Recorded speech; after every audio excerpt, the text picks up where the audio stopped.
Hi again, Pure Financial Crew. It's M from sunny Florida.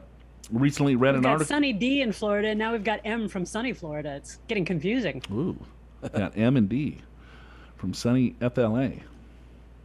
Going to Florida. I know you are. Yep. Little golf tournament. Yes. You feel good? I should say hi to Sunny D and M while I'm down there.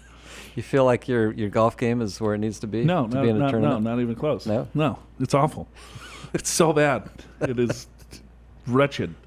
But what the hell? But know? you'll have fun anyway. Yeah, I had that back surgery.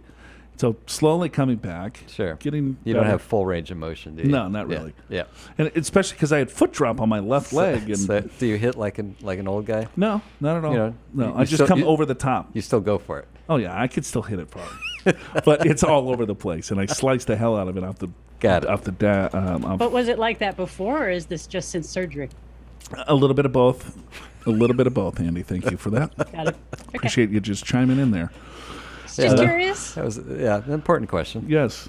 Yeah, I can't really get my hips around. Right. I could see that. Okay. But you still swing at it Yeah. with all your might. Sure, I enjoy it. I got to slow it down. Yep. Be a little bit more patient. Right. But yeah, short game's good. Putting's fine. Sure. Come. Recently read an article discussing buy, borrow, die strategy of uber wealthy, and would love to hear your spitball discussion. Essentially, one amasses a lot of capital, takes a comparatively small securities-based line of credit against the capital with very low interest rate rather than sell the capital stocks and paying their taxes. At death, the assets get a step-up in basis when inheriting by heirs. Wondering about how this strategy works on a smaller scale. I was thinking maybe $10 million in a brokerage account in borrowing. Wow. Borrowing. It's just borrowing. Borrowing. You got it. Borrowing. $250,000 a year.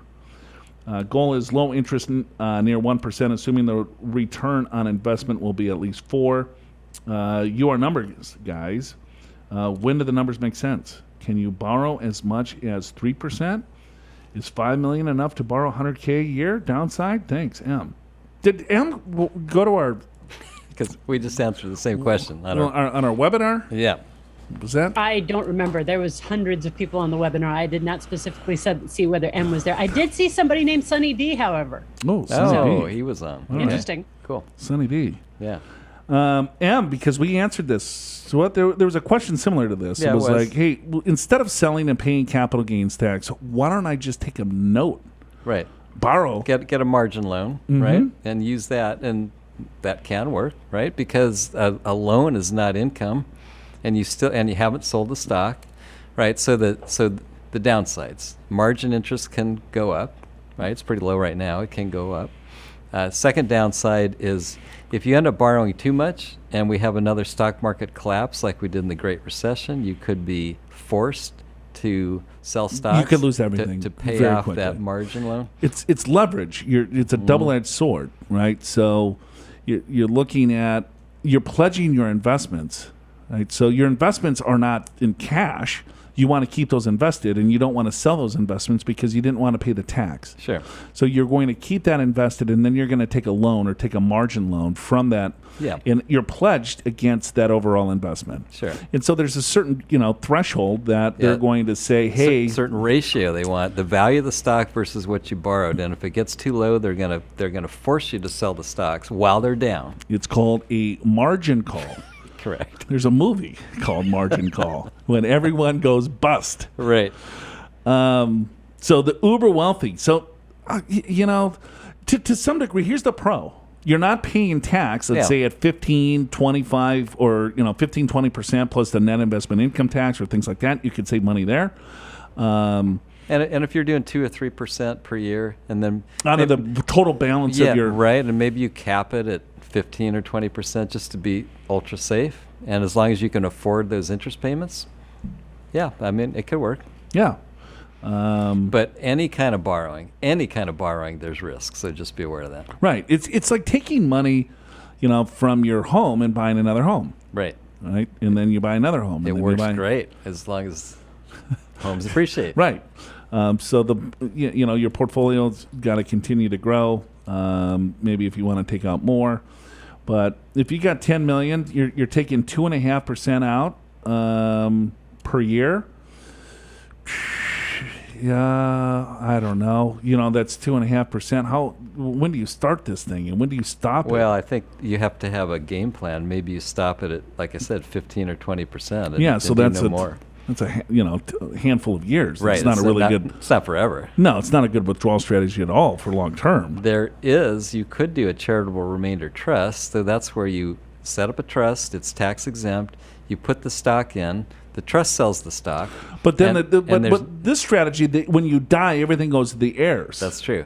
But let me finish. So then when you get distributions for life, so you get a lot higher cash flow.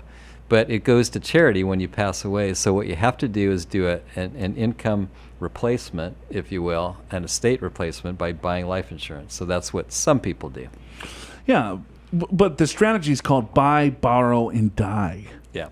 So you buy securities, you let it grow, then you borrow against them, and then when you die, the kids or the heirs or whoever gets the money does not have to pay tax because of the step up in cost basis. So from a theoretical standpoint, it works. Yeah, but from a practical standpoint, I think it's a terrible idea. I probably would not do it myself. Because let's say you got $10 million, now you're taking $250,000 note per year. Right?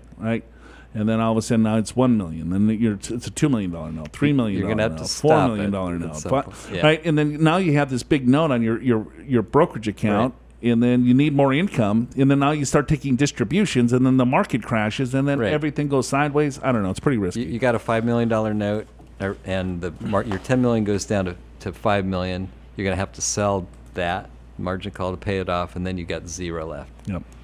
So that's not so good. Plus, you have all taxes on what you sold because you had a lot of gain.